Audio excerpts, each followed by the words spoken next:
Yo me pregunto, ¿cómo puede ser que en pleno 2018, 17 años después de la firma del Manifiesto Ágil, todavía me encuentre por el camino cadáveres en forma de proyecto en cascada?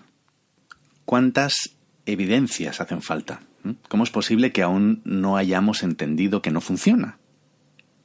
Supongo que por la misma razón que hace unos cuantos años leí en el libro negro del emprendedor, alguien me lo regaló, donde Fernando Trías de Bes afirma que el 90% de las empresas cierran antes de cumplir 4 años.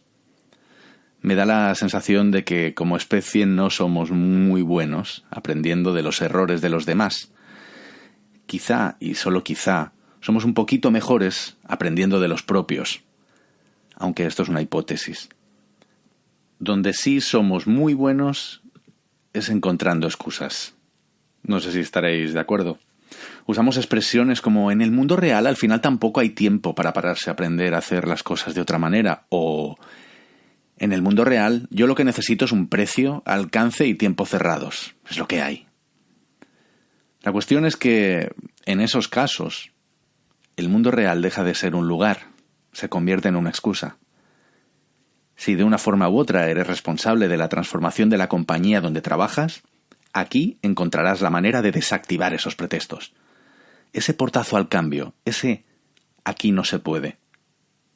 Este podcast es para todos aquellos que estáis convencidos de que las empresas deben poner al cliente en el centro de la estrategia y a las personas de la organización en el corazón de la misma. Aquí adquiriréis una visión estratégica y a la vez práctica a través de ejemplos y experiencias que os dotarán de argumentos en el idioma favorito de la alta dirección, el lenguaje de negocio. No solo hablaremos del qué, sino también del cómo. Hoy volvemos a hablar de Agile, reflexionando acerca del valor. ¿Qué es valor?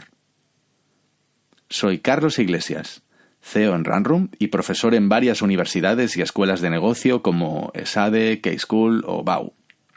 Bienvenidos al 14º episodio de En el Mundo Real, el podcast sobre Customer Experience y negocio digital.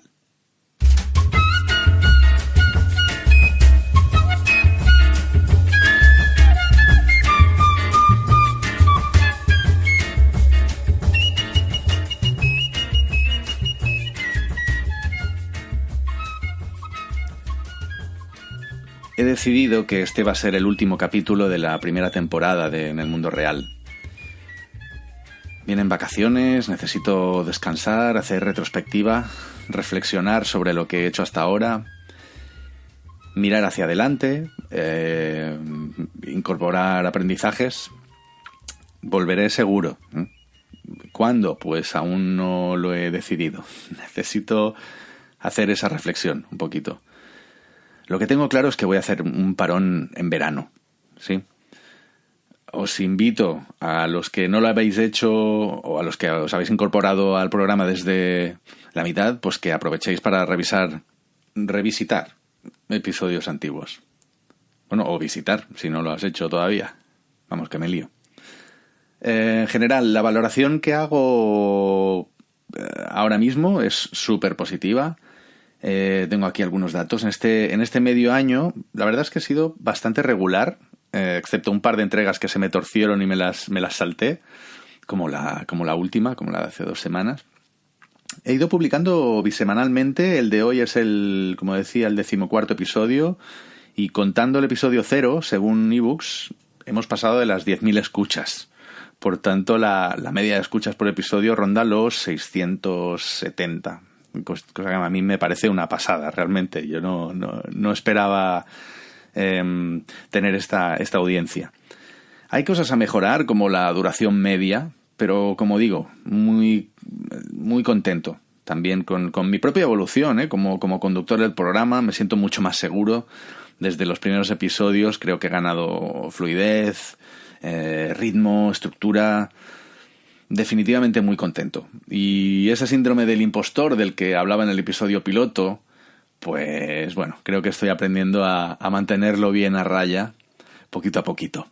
Aunque todavía me queda trabajo por hacer.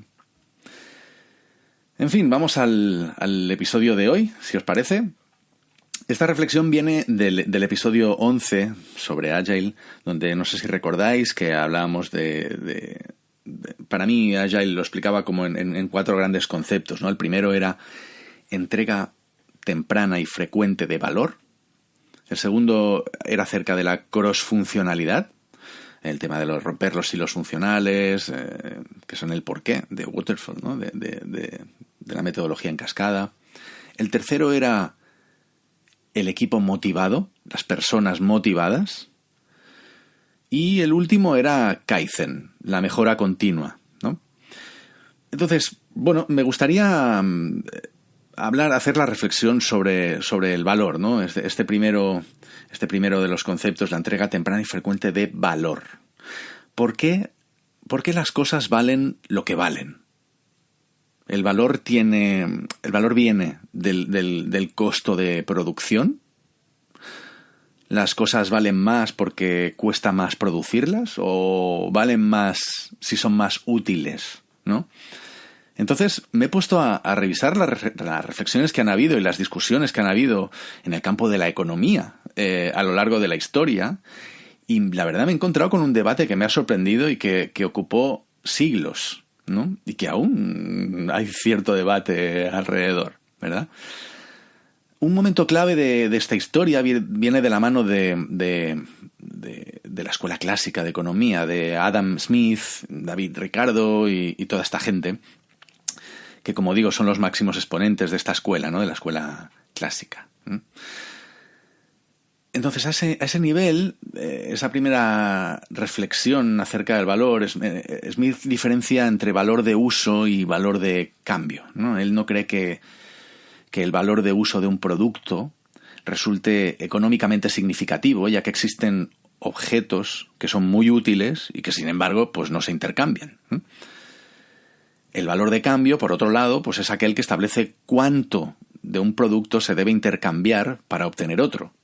Permite establecer relaciones entre productos, ¿no? Y es por ello que resulta económicamente tan significativo. La pregunta es, ¿cuál es el elemento unificador que permite comparar los valores de cambio, digamos, los valores de cambio de diversos productos, ¿no? Entonces Smith aquí introduce un concepto que él sostuvo que el trabajo era la medida del valor, ¿no? Es decir, desde esta perspectiva, la cantidad de trabajo invertido en un producto, en un bien, pues determina su valor, su valía, ¿no? En el contexto de toda esta discusión, pues es muy conocida la paradoja del valor, ¿no? No sé si la habréis oído, la paradoja también conocida como la de el agua y los diamantes, ¿no? El propio Adam Smith la menciona en su obra La riqueza de las naciones, y ha sido objeto de estudio, pues, por parte de los economistas de diferentes ideologías, porque al final aquí hay un componente ideológico muy importante. Pues, como decía, ¿no? Durante más de 3 siglos. Entonces la cuestión es, imaginemos que llevamos varias horas vagando por el desierto, calor infernal, la boca seca como un trapo, arrastrándonos por el suelo, esa imagen de las películas, del tipo a punto de morir, muertos de sed, a punto de morir deshidratados, y de repente una tienda que vende diamantes y botellas de agua. El precio de la botella de agua es 100 veces el del diamante. ¿Qué compraríamos, ¿no? Si tuviésemos el dinero? Claro, porque esa teoría de que el trabajo como medida de valor no soluciona esta paradoja, ¿verdad? Entonces aquí hay varias soluciones, ¿no? Una que llama la atención es de Marx. Marx desarrolla la teoría del valor-trabajo. Entonces, para Marx es complejo esto, ¿eh? O sea, no me quiero enzarzar demasiado porque aquí hay niveles de profundidad. La verdad es que me he tirado horas y he aprendido un montón de economía y bueno, al menos de ideología económica, ¿no? Ha sido muy interesante este research que me ha obligado a hacer este capítulo, que en realidad, secretamente os digo que es una de las razones por las que hago también este programa, este podcast, ¿verdad? El forzarme un poquito a salir también de mi entorno habitual y sumergirme en este tipo de conocimiento, ¿no? Entonces, para Marx, decía, la magnitud del valor de una mercancía hay un matiz, es el trabajo socialmente necesario para su producción, que no está determinado en absoluto por el valor de uso, o sea, por el uso concreto que se da posteriormente a esa mercancía o a la necesidad concreta que satisfaga. Por tanto, el valor del agua es normalmente menor que el de un diamante porque el trabajo socialmente necesario para conseguir un diamante es mayor que el necesario para proveerse de agua. Y ello es independiente de que el agua sea usada para satisfacer una función vital y el diamante no, ¿no? El trabajo socialmente necesario. Esto es un componente que en realidad este concepto ha condicionado, ¿no? Es una de las diferencias al final entre el capitalismo y el comunismo, ¿no? Cómo los individuos colaboran y en base a esa colaboración, a ese contexto social, desempeñan un trabajo con muchas individualidades, a través de muchas individualidades, ¿no? Está claro que en situaciones de escasez el valor es mayor porque las condiciones de escasez implican un aumento del trabajo socialmente necesario para adquirir o producir una mercancía. Así lo entendía Marx, ¿no? Así precisamente la escasez de los diamantes implica mucho más trabajo para conseguirlos y por eso son tan valiosos. Y de la misma manera eso explica que en zonas desérticas que se requiere más trabajo para conseguirla, el agua sea también mucho más valiosa que en zonas no desérticas. Vaya fumada, ¿no? Aquí me estoy yendo a la raíz del valor, pero es que yo creo que es muy interesante para entender y para acabar entendiendo qué es y qué no es valor. Que parece obvio, pero me doy cuenta de que no lo es tanto, ¿no? Desde el punto de vista de Marx, en definitiva, la paradoja del valor o la paradoja del agua y el diamante, pues es solo un ejemplo del error teórico en que incurrían los economistas clásicos como Smith al confundir y mezclar el valor con el valor de uso. Y también un ejemplo, según él, de fetichismo de la mercancía en el que incurren estos economistas al intentar deducir el valor de la naturaleza del propio bien, de la mercancía. Entonces, bueno, luego también, aparte de esta teoría del valor trabajo de Marx, también aparece la teoría subjetiva del valor, que es la solución que acuña la escuela neoclásica, digamos, ¿no? Que es un poco la escuela que se relaciona con el liberalismo. Entonces, la teoría subjetiva del valor desarrolla la idea de que el valor de un bien no está determinado por ninguna propiedad inherente a éste, ni por la cantidad de trabajo requerido para producirlo, sino por la importancia que un individuo le da para lograr sus objetivos o deseos. La capacidad de un servicio o producto de satisfacer una necesidad. Aunque el agua es una necesidad, las personas no querrán un suministro particular de agua si a su alrededor existen pues fuentes alternativas suficientes. Cuando existen pocas fuentes, como en el desierto, el valor de una cantidad particular de agua aumenta. Entonces, bueno, esto se va evolucionando. A finales del siglo XIX aparece un concepto muy interesante que es el de la utilidad marginal, ¿no?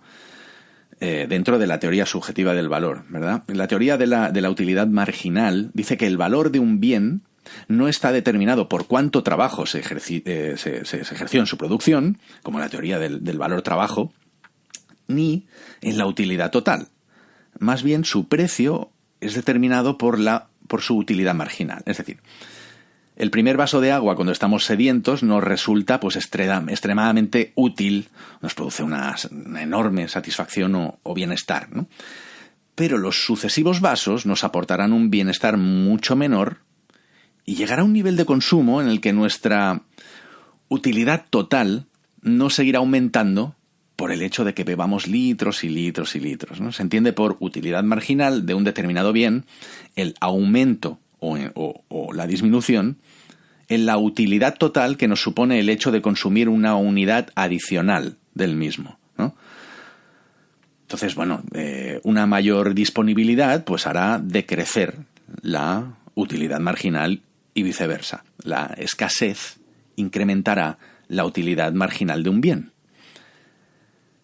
En definitiva, actualmente la defensa del valor como algo objetivamente medible y asignable prácticamente ha desaparecido. Hoy el valor se reconoce claramente como subjetivo, ¿no? Entonces, a esta pregunta de ¿qué es el valor? A mí me gusta responder, y es una pregunta que suelo hacer en clase, ¿no? ¿Qué es el valor? Y hay muchas respuestas distintas, ¿no? Pero al final esta subjetividad del valor, ¿no? Ese valor subjetivo que nuestro cliente le da a lo que nosotros le entregamos es lo que define el valor. Otra reflexión que me interesa es la diferencia entre output y outcome. Lo quería poner encima de la mesa también. No sé cómo traducir output y outcome, me vais a perdonar. Sé que a algunos no os mola mucho que utilice expresiones anglosajonas, pero oye, decidme vosotros cómo llamamos a output y outcome. No sé, yo no lo sé traducir, ¿vale? Entonces, los outputs son resultados de un proceso derivado de la aplicación de unos inputs a un sistema, ¿no? Estos inputs, procesados de una forma concreta, pues determinan ciertos outputs. Los outcomes son la consecución de unos resultados buscados y ligados a un objetivo de negocio. Y esto es un matiz muy importante, ¿no? Relacionándolo con el tema del valor, ¿no? El típico ejemplo de esto pues es la diferencia entre el número de líneas de código que pica un programador y el valor real de un software, ¿no? Del software que produce. Y aquí esto me parece una reflexión muy interesante y además también os diría, ¿no? También es cultural. Hay organizaciones donde la cultura está enfocada a los outputs y no a los outcomes, ¿no?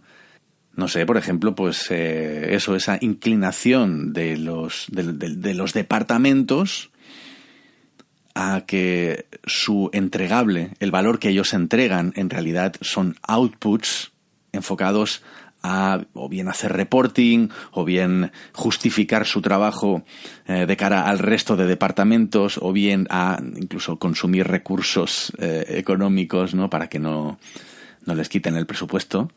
También sucede esto. Es decir, a veces me encuentro con que muchas compañías están enfocadas a los outputs, ¿no? Bien, no puedes ser ágil si tus procesos no están creados con una clara visión de orientación al cliente final, porque eso es precisamente lo que es el valor. Anda, qué manera más sutil, ¿no? De enlazar esto con este discurso mío de Customer Experience, ¿no? No es ninguna sutileza ni es casual, es que está todo relacionado. Es que la Customer Experience es la forma en la que tenemos de trabajar, pues precisamente la centralidad del cliente, a nivel de toda la organización, de todos sus procesos de creación, ¿no? Por tanto, necesitamos identificar qué es valor y sobre todo cuál es el flujo de creación de ese valor. Y esto no es ninguna movida friki inventada por los agilistas, ni estoy hablando únicamente de creación de software, yo estoy hablando de valor. En Lean tenemos el VSM, ¿no? El Value Stream Mapping, que es una técnica que, oye, esto se aplica a organizaciones monstruosamente industriales, a fábricas, ¿no? A la fabricación, a la creación de producto físico, no estamos hablando únicamente de software. El VSM, el Value Stream Mapping, es un mapeo de todos los pasos, ¿cómo lo explico? Tanto de ellos dicen de valor agregado como sin valor agregado, requeridos para llevar un producto desde su fase de materia prima hasta las manos de los clientes. El foco pues suele ser mucho en el desperdicio, muda, ¿no? Palabra japonesa, el waste que utilizamos muy, muy comúnmente en entornos ágiles y lean thinking, digamos, ¿no? Entonces el Value Stream Mapping, decía, se enfoca tanto en el material como en la información, ¿no? Que es súper crítica, cómo fluye la información, ¿no? Y ¿Cómo son esos procesos? Entonces, cuando mapeamos procesos, nos damos cuenta de que son transversales al organigrama de la empresa. No siguen las relaciones clásicas departamentales. El orden no pasa, sino que afectan a varios departamentos o funciones a la vez, ¿no? Desde comercial a producción, administración, logística, etcétera, ¿no? Es necesario dotar a la organización de una estructura de carácter horizontal, siguiendo los procesos interfuncionales y con una, como decíamos, con una clara visión de orientación al cliente final. Y esto no significa necesariamente que se anulen las funciones tradicionales de los distintos departamentos. Simplemente se trata de poner foco a las interrelaciones entre ellos, ¿no? Y ahí estamos de nuevo con la idea de la cross-funcionalidad, ¿verdad? Pero en fin, es que son conceptos que se interrelacionan y es una discusión compleja y probablemente por eso cuesta que cale este discurso en algunos medios, ¿no? El otro día escuchaba, y me llama mucho la atención, estoy muy de acuerdo con esta reflexión de César, de la hora Maker. Me hablaba él decía, oye, ¿cómo puede ser que los Fab Labs todavía no hayan explotado como se suponía que iban a hacer, ¿no? Y él hacía una reflexión muy interesante en base a un libro que está comentando en el podcast, y hablaba del intelectualismo. El intelectualismo, ¿no? Yo pienso que es un mal endémico, oculto y con muy poca visibilidad que tenemos en la sociedad. Es verdad. Y cualquiera que intente iniciar una conversación compleja con muchos parámetros que no tienda a la simplificación de las visiones y tal, se va a encontrar con esta dificultad, ¿no? Y probablemente esa es la razón también que comentaba, por la cual comentaba al principio, ¿no? Que me sigo encontrando todavía muchos clientes que vienen de pegarse un ostión como un piano, con proyectos en cascada, ¿no? Y para los cuales hay que hacer una labor didáctica extraordinaria, no solo para que entiendan cómo desarrollar, cómo hacer un diseño de su producto, sino también para hacer la venta. O sea, vender un proyecto ágil es el 90% labor didáctica. Esto que estoy haciendo ahora mismo aquí en este podcast, ¿no? La palabra, el poder de la palabra, del concepto, de toda esta reflexión, ¿no? En fin, volvamos de nuevo a esa idea inicial de entrega temprana y frecuente de valor, porque ahí es donde yo creo que Agile es realmente rompedor. Todas las metodologías ágiles están enfocadas a la entrega de valor. Claro, en el contexto de Agile, pues se entiende el valor como software funcionando. Es decir, en el contexto de Agile, un funcional no es valor. No es valor. Valor es lo que es valor para el cliente final. Y el cliente final solo puede valorar el software funcionando, ¿verdad? Recordemos el 7º principio del manifiesto. El software funcionando es la principal medida de progreso, no un Gantt, no una herramienta de pronóstico, digamos, ¿no? Estamos al 40% de esto que dijimos que íbamos a hacer. El 40% no tiene ningún maldito valor. Lo único que tiene valor es aquello que podemos poner en producción, aquello que podemos entregar, aquello que el usuario puede utilizar, aquello que podemos testear. Esto es común a todas las metodologías ágiles, ¿no? No he entrado a hablar de distintas metodologías todavía, tampoco sé si lo haré, no sé si hay interés por parte de la audiencia. Mira, traslado esta pregunta a la audiencia. En cualquier caso, sí que deciros, por ejemplo, que bueno, en Scrum pues se habla de sprints, ¿no? Scrum habla de sprints. Sprints son esos periodos frecuentes donde al final de los cuales hay una entrega de valor, de software funcionando, ¿no? Típicamente, pues sprints de 2 semanas.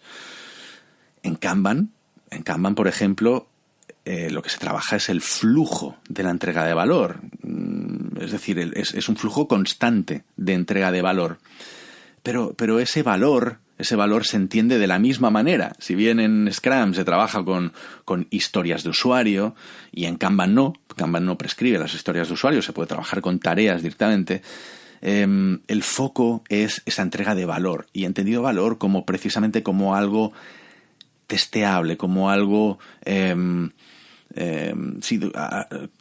como algo potencialmente publicable que el usuario puede usar y por lo tanto podemos aprender de ese uso, ¿verdad?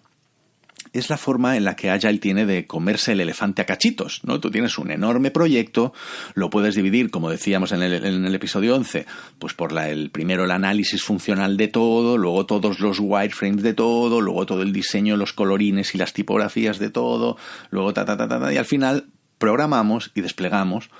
O lo puedes dividir por lo que en Scrum se conoce como historias de usuarios o son features que responden, o sea, funcionalidades que responden y satisfacen una necesidad de nuestro usuario. Pongo un ejemplo, ¿no? El ejemplo que suelo poner para explicar esto, pues imaginemos que tenemos que hacer un e-commerce, pues en un e-commerce podríamos tener, por una parte, pues la ficha básica de producto, donde encontraríamos pues la foto de producto con una breve descripción. Esto sería la ficha básica de producto, ¿no? Incluso podría tener el precio, o sí, algo así, ¿no?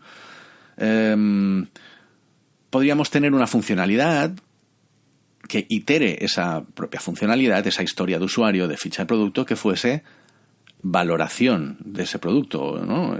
La review de ese producto, cuántas estrellitas tiene ese producto. Y esa funcionalidad, pues, podría incorporar otra funcionalidad que sea la de votar, ¿no? Y así sucesivamente. Podemos iterar esas funcionalidades, añadir complejidad en las mismas o incrementar la funcionalidad de esa ficha de producto, ¿sí? De igual manera podríamos tener pues un listado de productos básico, el típico listado, un grid de productos. Pues oye, a lo mejor en la primera iteración solo tenemos 15 productos. Pues ya está, oye, con un listado básico, con foto y nombre de producto tenemos suficiente. Pero es posible que en otro nivel de madurez del proyecto, pues tengamos 150 productos. Pues ahí igual tendríamos que empezar a pensar en paginar, o en filtrar, o en gacetar, ¿no? Y a partir de ahí vamos añadiendo funcionalidad de forma iterativa incremental. A mí me gusta mucho, es muy famosa, lo pondré en las notas del episodio, ese slide de Henrik Nieberg, que yo siempre pongo en todas mis presentaciones. Ojo, hablo de presentaciones, hablo de presupuestos, ¿eh? Cuando yo presento un presupuesto a cliente, añado un slide que explica qué es iterativo incremental y qué no es, ¿no? Iterativo incremental. Y en este slide, Henrik, que es un tipo muy lúcido, pone el ejemplo, ¿no? Si tú tienes que satisfacer la necesidad de tu cliente de transporte, tu cliente tiene la necesidad de transportarse, imagínate, 10 kilómetros cada día para ir a trabajar, ¿no? Bueno, tú tienes la oportunidad de, en la primera iteración, entregarle una rueda.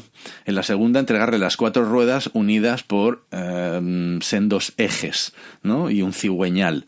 En la tercera, pues, joder, qué técnico me he puesto con el cigüeñal. Yo creo que la he acertado. No sé muy bien qué es un cigüeñal, pero me da la sensación de que sí.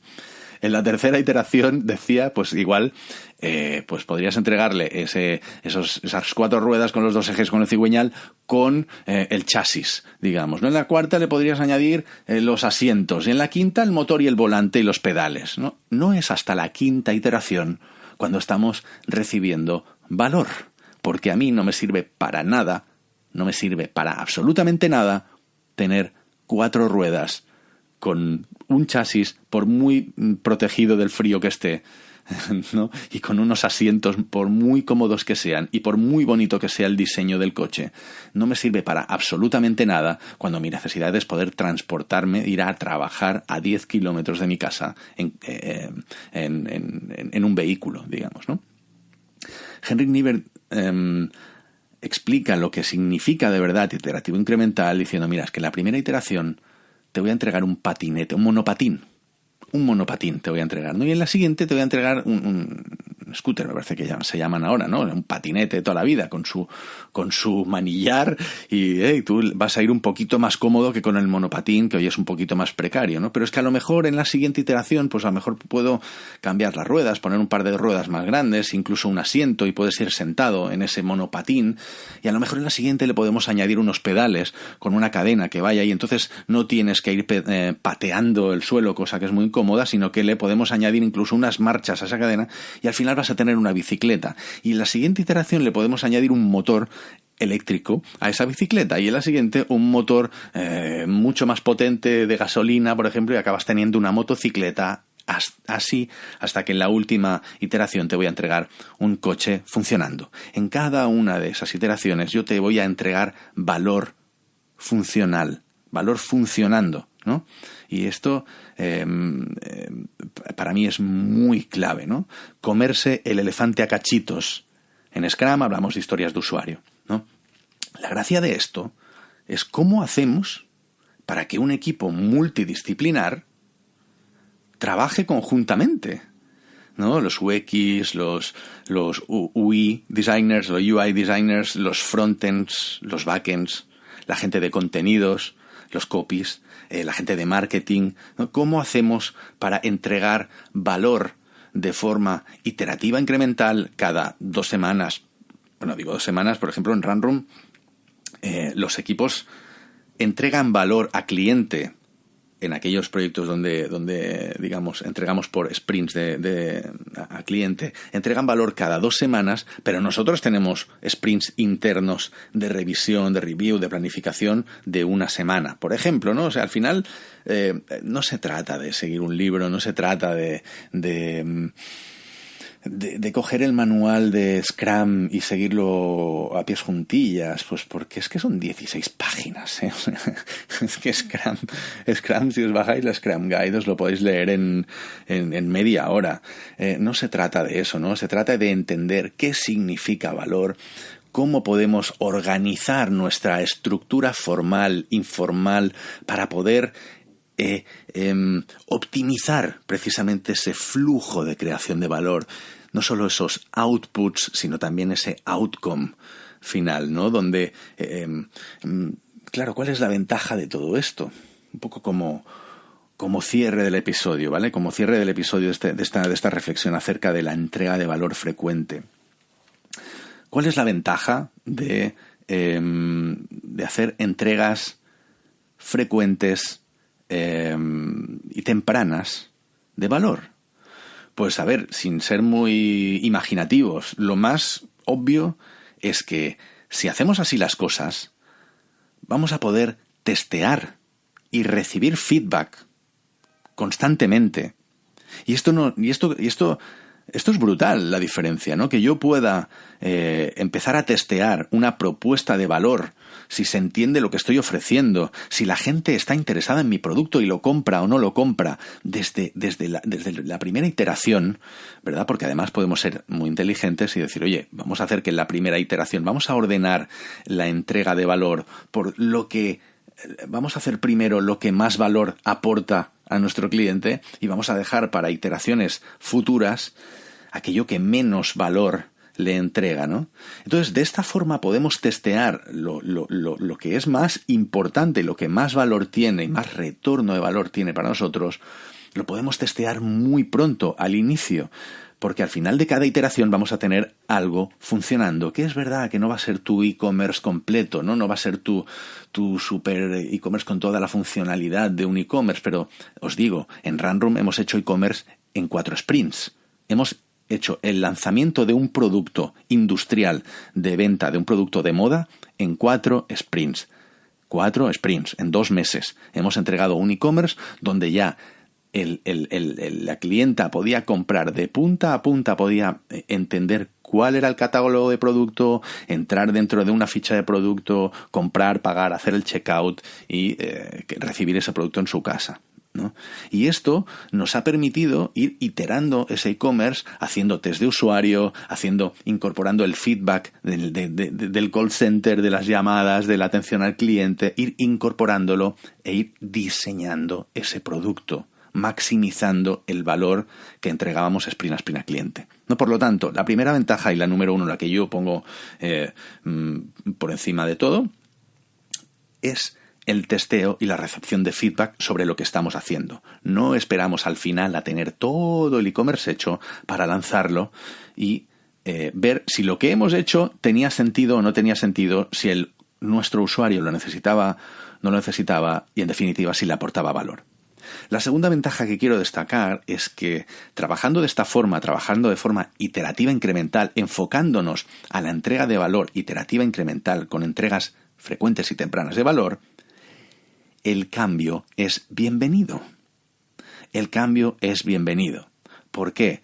Porque el cambio va a venir, va a estar mucho más controlado, va a ser mucho menos arriesgado. Vamos a minimizar los costes del cambio precisamente porque vamos a poder testear cada uno de esos sprints, cada una de esas entregas de valor, y es muy raro que de repente tengamos que pivotar absolutamente todo y tengamos que tirar todo lo que hayamos hecho a la basura o nos demos cuenta de que una decisión que tomamos hace 6 meses no sirva para nada, que eso es lo más probable que te pase en un proyecto en cascada, ¿no? Que desde que empiezas a conceptualizarlo hasta que lo llevas al mercado no puedes validar, no puedes testear, no puedes recibir ese feedback que comentábamos, y por lo tanto hacer un cambio en un proyecto así, en cascada, tan largo y tan tedioso y tan one shot, es una apuesta a un solo disparo, es carísimo porque tienes que volver a arrancar todo el proceso otra vez. No, aquí el cambio es bienvenido porque realmente estamos dando baby steps, pasitos, poquito a poquito vamos añadiendo valor a nuestra aplicación y entonces podemos, los cambios que vayan a venir van a ser sobre una parte pequeña de ese valor que hemos ido acumulando, entregando de forma iterativa incremental. La tercera ventaja que quería comentar es obviamente, el time to market. Si somos capaces de...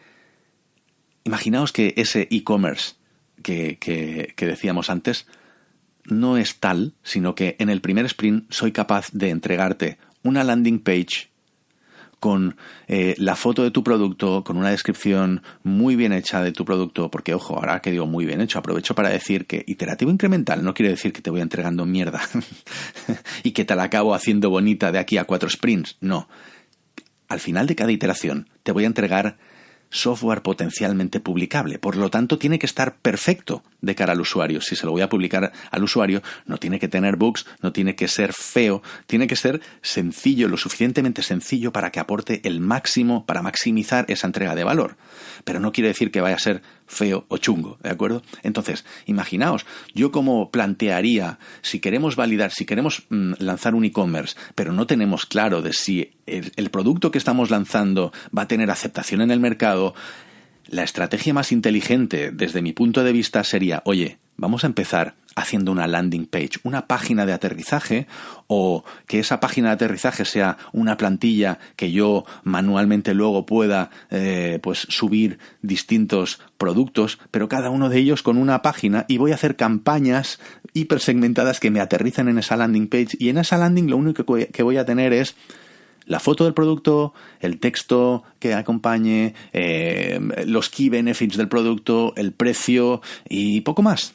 Y poco más. Y un commenting system, si quieres, no sé, ¿sabes? Si para ti es importante el feedback del usuario para poder definir si ese producto, el pricing, etcétera, etcétera, etcétera. Los features necesarios que te quepan en un sprint, que te quepan, me refiero desde el punto de vista de tu capacidad de producción, ¿no? De tu capacidad de desarrollo, que eso dependerá de muchas cosas, ¿no? Dependerá del contexto tecnológico, dependerá del expertise de los miembros del equipo, de la cantidad de personas que haya, etcétera, ¿no? De muchos parámetros. Si yo soy capaz de validar en la primera iteración, en 2 semanas, de que mi producto tiene aceptación en el mercado, hostia, no tengo que esperarme 6 meses a validar esto. Y si no lo valido, Siempre estoy a tiempo de pivotar y probar si ese mensaje, qué es lo que nos entiende. Me puedo ir a testear, puedo salir a la calle, puedo coger el móvil, puedo decirle a la gente, oye, ¿te comprarías esto? O puedo hacer una campaña, lo que decía, una campaña de AdWords, una campaña en Facebook que valide si realmente tengo un público objetivo que gastaría el dinero en ese producto, antes de ponerme a desarrollar todas las features de un e-commerce, que puede ser complejísimo. Un e-commerce puede tener desde un buscador de producto avanzado y gacetado hasta puede tener un mapa de tiendas de dónde puedo encontrar el producto en tiendas físicas, puede tener una conexión con el SAP, puede tener una conexión con el CRM, puede tener una parte de intranet, un historial de pedidos. Imaginaos lo complejo que puede llegar a ser un e-commerce, ¿no? Si yo tengo una forma de validar que el valor final que yo quiero entregar, que es mi producto, se va a entender, el usuario, el cliente lo va a comprar, lo entiende la propuesta de valor diferencial, etcétera. Yo voy sobre seguro, yo voy con el rigor de saber que estoy disminuyendo los riesgos de la inversión. Y no solo eso, sino que voy a tener la oportunidad de empezar a competir antes. Sí, es verdad, no tendré un e-commerce con todo lo que necesito, pero a lo mejor puedo suplirlo con mucha gestión manual, telefónica, lo que sea, ¿no? O con una plataforma externa de ayuda hasta que no sea capaz. Es lo que sea, ahí entra, es parte de la estrategia, ¿no? Y de entender bien el medio y de saber por dónde empezar y hacia dónde ir, ¿no? Por lo tanto, ventajas, habíamos dicho, testear y recibir feedback constante. El cambio es bienvenido. La tercera ventaja era el time to market. Y la última ventaja, que tiene mucho que ver con todas las anteriores, ¿no? Para mí es la capacidad de disminuir riesgos de sobredesarrollo. ¿Sobredesarrollo qué significa, no? Muchas veces, si tú te planteas un proyecto en cascada, un proyecto ágil, donde haces toda la definición funcional al principio, la vas a cagar, te vas a equivocar. ¿Sabéis que el 60% de las funcionalidades del software no se utilizan nunca, no se utilizan jamás? Nuestros usuarios no las van a utilizar. Muchas veces estamos haciendo sobredesarrollo, no estamos manteniendo la simplicidad al máximo y, por tanto, minimizando esos riesgos, ¿no? Entonces, si yo desarrollo de una forma ágil, si yo entrego valor de una forma ágil, iterativa, incremental, puedo parar de invertir en cualquier momento si considero que he alcanzado suficiente retorno de valor. Puedo parar al cuarto sprint cuando ya tengo un e-commerce básico si me doy cuenta de que añadir 2 sprints más para enriquecer la funcionalidad con cosas que a lo mejor son commodity, me lo puedo ahorrar y me ahorro 30 o 45.000 pavos o lo que sea, ¿no? Lo que cueste 3 sprints o dos sprints, ¿no? En definitiva, yo lo que puedo hacer es en un momento dado decir hasta aquí. No me compensa seguir invirtiendo de momento y eso me da una capacidad brutal, ¿no? Especialmente cuanto más importante yo veo que es Agile, es cuanta más incertidumbre hay dentro del proyecto, ¿verdad? El problema de esto es engañoso, es falsamente explícito esto que acabo de decir, ¿verdad? Porque muchos clientes llegan a Runroom creyendo que saben exactamente lo que necesitan. Porque muchas veces pensamos que nosotros sabemos lo que el cliente necesita. Y en la mayoría de esas ocasiones lo que me encuentro es que ni siquiera le hemos preguntado al cliente qué es lo que necesita, ni siquiera hemos invertido tiempo en hacer entrevistas para descubrir insights de usuario, pain points, momentos de la verdad, y entender bien su journey para entender cómo podemos maximizar esa entrega de valor, dónde están los momentos críticos, cómo podemos ayudarle al máximo, ¿verdad? En fin, amigos, que queda mucho trabajo por hacer todavía. Decía al principio del episodio, me parece mentira que estamos a punto de llegar al 2020 y todavía me encuentro verdaderas aberraciones, verdaderos cadáveres en algunos proyectos hechos en cascada y no pensando en la entrega de valor, sino en el output, en vez de en el outcome. Y hasta aquí, amigos, este episodio de mi podcast En el Mundo Real, el podcast sobre experiencia de cliente y negocio digital.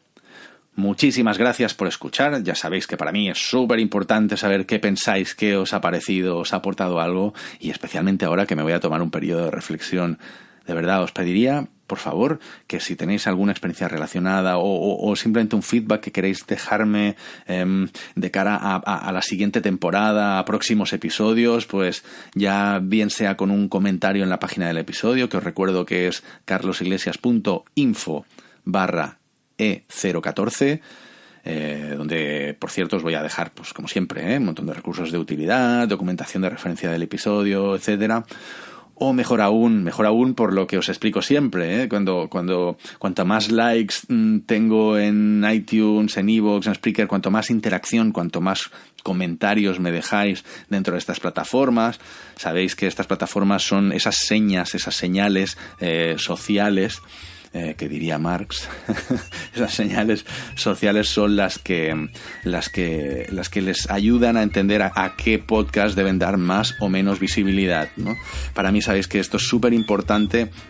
Esas estrellitas, esos likes me van a ayudar a ganar esa visibilidad que sabéis que necesito para ampliar más todavía esta gran conversación que espero mantener con todos vosotros oyentes. Un fuerte abrazo y os espero en la próxima temporada de En el Mundo Real.